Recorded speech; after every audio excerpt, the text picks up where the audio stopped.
nagkakilala ni Hayden? We met in a beauty contest. We were both judges in UST for Mr. and Miss UST. And then when he passed by, of course, I'm the older one. So I was head chairman of the board. Dumaan siya, sabi ko sa best friend ko, kasi dala ko si Lian, you cute Oh. Sabi ko, ano kaya to? Akala ko naman may specialty na. Hindi pala. Intern lang. President daw siya ng Intern Association ng Makati Medical. So sabi ko, ay, para kay Crystal. So doon nag-umpisa, may chismis kasi that he was dating Crystal. He wasn't dating Crystal first. The mother of Crystal just wanted him to date Crystal para I'll have a doctor son-in-law. Kasi wala akong child na doctor. Okay. Tapos, si Crystal naman may boyfriend na napaka-faithful ni Crystal. Sabi niya, Mommy, he's cute, but I have a boyfriend. O, di ba? Parang nanay niya napaka-faithful. So, so sabi ko, okay. So, he would come to the clinic, visit me kasi gusto raw niya maging cosmetic surgeon. So, he would come to observe. But then he'll bring me CD, chocolate. Ako naman parang, ano to? But you know, it was really one of those things. We were just friends for a long, long time. And then voila, something happened. So, Oo nga, di ba? Parang, well, again, you know this, alam naman ng lahat, the age gap. At that time, was so big. Saan ang unan yung date? Ay, Paano yun. kanya tinanong? Hindi ka ba na-shock? Ganito ang nangyari. Actually, crush ko siya talaga. Pero siya with me, but I didn't understand. So he'd come to the office every day, bring me a novel. Lagi niya may dalang chocolate na maliit na bar or flower na isa. Yung ganong type. So hindi ko alam if he was just being thoughtful, which I thought he was. Anyway, so I was thinking, it never occurred to me na may romance kasi ang laki ng gap. One time we went to Tsukiji and we ate lunch. And I was sitting here, normally we sit across each other. Then this time he sat beside me. So nakaupo siya doon. Then bigla na lang, may mga actions sa ilalim ng table.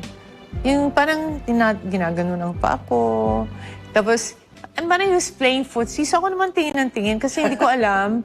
Kasi he never sits beside me, he's always in front. Style so talaga ni Hayden, no? Marami nang gagaya sa kanya. Ay, nako, tinitingnan ko, sabi ko, kasi malaki siya eh. And to this day, he tells me, he didn't really mean it daw. Matangkad lang kasi siya. So hindi, there's not enough space. How many years apart? 23. 23 years. Okay. So stuff Hollywood is made of. Pero dito sa Pilipinas, wala. Sobrang How did you handle it? I mean, eto, merong lumiligaw sa'yo na napakabatang pogi na single. You know, Corina, I don't know, but my life is full of like that, diba? I'm always controversial without meaning to be. Right. So when I first came to dermatology, it was so controversial because I was doing lasers and people were saying lasers will burn your brain. I was injecting Botox, first one to bring Botox in. You are putting toxin, you will kill the people. Diba? Yung mga ganun. So nasanay na rin ako na hindi ko sila pinapakialaman kung anong iniisip nila kasi I can never please them anyway. With this naman, we really got along because I've always wanted to be with a doctor. It's nice to talk about medical stuff, and nobody else can talk about it with me except another doctor. Plus, he was guapo. Ang sarap na when I see him, kilig pa rin ako. To this day, 17 years later, when I see him, parang, ang guapo-guapo naman ito. So but I never thought it would be serious. But at one point, feeling nyo ba kailangan yung magtago o isikreto? We were really hiding and we were so happy for about a year and a half. Walang may alam. So we'd go out naman, but I wasn't really announcing. And then Mahi Dumawa saw us at an event. And nilagay ako sa TV Patrol mo. Okay. Dr. Vicki Belo is dating a doctor na young, ganyan-ganyan. Si Mario talaga. Mario talaga. So nung na-announce na, hindi tinuloy na namin kasi na-announce na. Pero actually, it was the worst thing. I mean, doon nawala si Hayden. He changed. He really changed. Bakit? You said no the first time he asked you to marry him. No, I never said no. He was planning to propose to me in Morocco.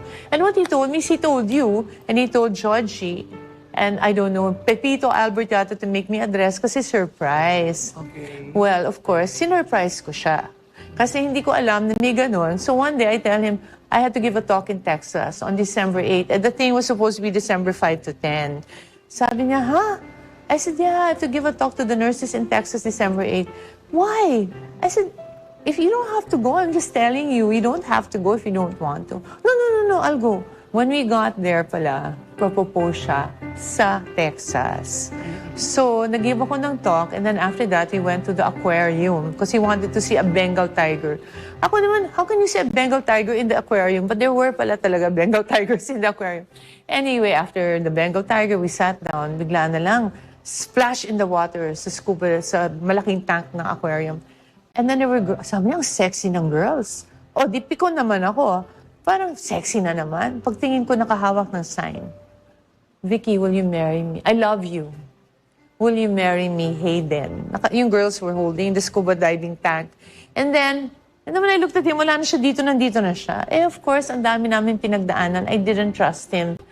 Parang what kind of marriage? Number one, ang laki ng gap. Number two, he's so attractive to so many people. Alam niyo, when I go to the banyo for 5 minutes, pagbalik ko, may young girls, may older girls, may same age girl. Ang dami talaga diba? And then mahina pa siya sa temptation. So sabi ko, if I ever marry this guy.